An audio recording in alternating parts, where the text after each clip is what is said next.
देखिए धमकी तो उस तरह की कोई धमकी नहीं थी, लेकिन इस तरह का था जैसे लोग क्रिटिसाइज करते थे, उस पर भी उसमें इंसान को ढीठ होना पड़ता है। या इस किस्म की, अब मुझे अभी भी ये किस्सा याद है, मैंने अक्सर लोगों से कहा, उनको ताज्जुब होता हो, ये था शायद 70 की दिहाई में या 80 की दिहाई में, आप समझिए कि मैंने एक दफ़े ब्रेस्ट कैंसर पर कुछ लिखा था, तो उस पर जब वो छपा तो उसी दिन कुछ, यानी आप उनको किस तरह कहें भाई, कुछ हजरात बड़ी बड़ी दाढ़ी और सब लेके वो आए। अच्छा, वो शायद उन्होंने मुझको इस काबिल भी नहीं समझा कि आके मुझसे कुछ कहें, वो एडिटर के पास सीधे पहुँच के, वो गलत शख्स के पास पहुँच के अहमद अली खान साहब उन सब मामले में उन्होंने उनको भगा दिया कि यहाँ देखिए ज़िंदगी मौत का सवाल है और आप लोग इस किस्म की बातें कर रहे हैं, वो औरत तो मर भी जाती है इस कैंसर से। तो जैसे ये सब थी, तो उन्होंने बाद में मुझे बता दिया था, तो ये सब चीज़ें थी, तो इंसान को ये सब तो बर्दाश्त करना पड़ता है। लेकिन जैसे धमकी अब जो होती है ना, उस किस्म की तो मैं ऐसा कह रही हूँ, जैसे बहुत से लोग अपने वो करने के लिए बताएंगे कि इस तरह ये सब ऐसी तो नहीं थी। और या हो सकता है कि लोग ये जो इस किस्म के जो समाजी जो मसाइल और सब हैं, उनको शायद की अहमियत नहीं देते, हालांकि मैं उनको ज़्यादा अहम समझती हूँ कि पूरी जो चेंज का प्रोसेस है वो वहीं से आता है। आप पॉलिटिकल चेंजेस तो आप देखते हैं, सियासी क्या होते हैं, एक हुकूमत आई, दूसरी आई, क्या हुआ, लेकिन जब इंसान का जो ख्यालात हैं वो बदल जाएँ तो फिर बहुत मुश्किल है उसको कंट्रोल करना।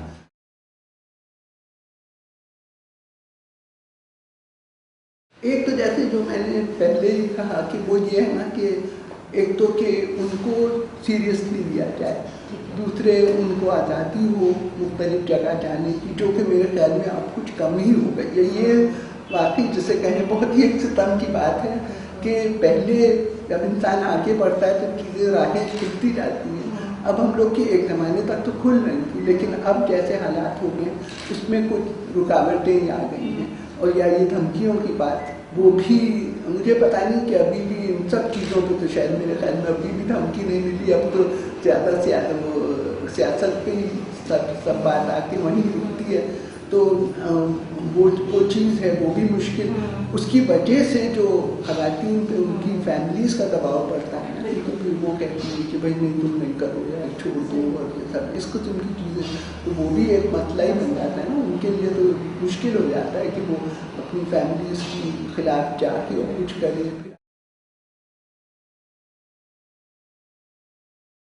मैं बहुत ही उससे नहीं कह सकती कि किस वजह से है क्या, लेकिन ये एक बात है कि ख़वातीन का जो तादाद है वो बहुत बड़ी तो है, लेकिन जिसे कहते हैं ना डिसीजन मेकिंग जो लेवल है उस पर उतनी नहीं है। अगर सही हो तो भाई 50% तो होनी चाहिए ना, अगर 50-50 का रखा जाए तो वो नहीं है, उसमें मर्दों का नंबर ज़्यादा है। और तो अब ये उससे तो यही जाहिर होता है कि उनको वो अहमियत नहीं हासिल है। या फिर जैसे इलेक्ट्रॉनिक मीडिया पे हम लोग ये देखते हैं कि प्रोड्यूसर्स या एंकर्स वगैरह हैं, लेकिन कोई नंबर की बात आती है उतनी ज़्यादा नहीं है। तो ये सब चीज़ों से लगता है कि सामने अभी भी रुकावटें हैं।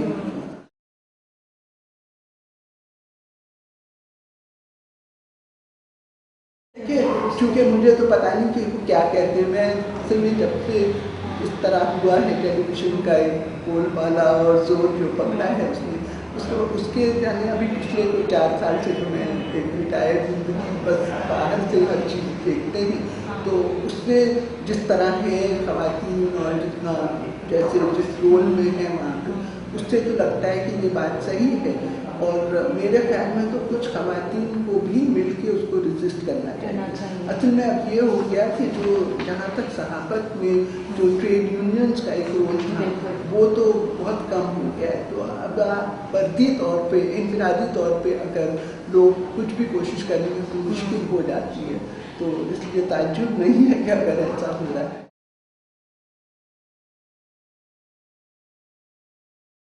वो देखिए, इस तरह के शुरू में इतनी कम ख़वातीन थी इस प्रोफेशन में कि ज़ाहिर अगर कहीं 2 लोग हैं तो उनकी तो कोई तंजीम तो बनानी नहीं है, वो तो जब नंबर ज़्यादा होता है तभी तंजीम बनाते हैं। تو وہ چیز ہے. لیکن میں بذات خود اس کے خلاف تھی کہ خواتین کی الگ تنظیم ہو. میں ہمیشہ یہ کہتی تھی کہ جو بھی صحافیوں کی تنظیم ہے اس میں کوشش یہ ہونی چاہیے کہ وہ خواتین کو بھی ساتھ لے کے چلیں.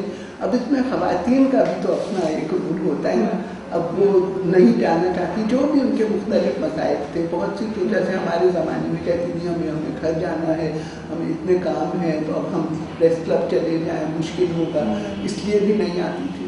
لیکن یہ کہ میرا بس یہ تھا کہ کچھ جو مسائل بہت ہی جو خواتین کے حوالے سے ہیں, تو آپ کی جو جنرل تنظیمیں ہیں اس میں آپ جیسے اس کا ایک سیل یا کچھ بھی بنا لیں, کیونکہ مرد حضرات ہیں تو اس میں نہیں انٹرسٹڈ ہوں گے کہ کتنے واش رومز ہیں خواتین کے لیے.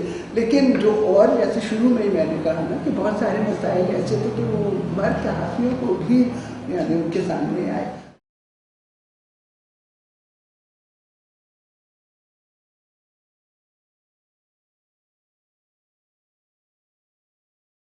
دیکھیے مشکل تو ہوگی, جو ابھی جیسے اسی کے سلسلے میں بات کرتے ہوئے میں نے کہا کہ یہ اس پر تو عورت پہ بلکہ اثر پڑا ہے, بلکہ مردوں کا دیکھیے جہاں تک ایک بندوق لے کے کوئی کھڑا ہو تو چاہے وہ مرد ہو یا عورت ہو جو اس کا نشانہ بنے تو برابر ہی ہے. کوئی یہ تو نہیں ہے کہ عورت کو مار دیا وہ بہت بڑی ٹریجڈی ہو گئی, جو مرد کو مارا تو کوئی بات نہیں. انسانی جان تو دونوں ہی برابر ہیں.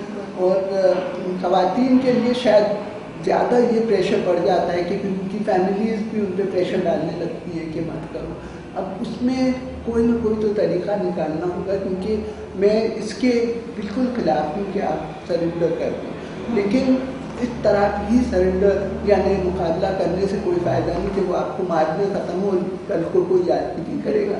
اب اس کا کیا طریقہ نکالنا ہے, یہ تو جو تنظیمیں ہیں وہی مل کے کر سکتی ہیں, یعنی کوئی طریقہ ڈھونڈ سکتی ہیں. دوسرے جو میڈیا ہاؤسز ہیں ان کو بھی پروٹیکشن دینا چاہیے اپنے صحافیوں کو, خاص طور سے جو ایسی جگہ جاتے ہیں جہاں ان کو زیادہ خطرہ لاحق ہے, تو وہاں پہ وہ ان کو کچھ نہ کچھ جو بھی طریقے ہیں وہ دیں.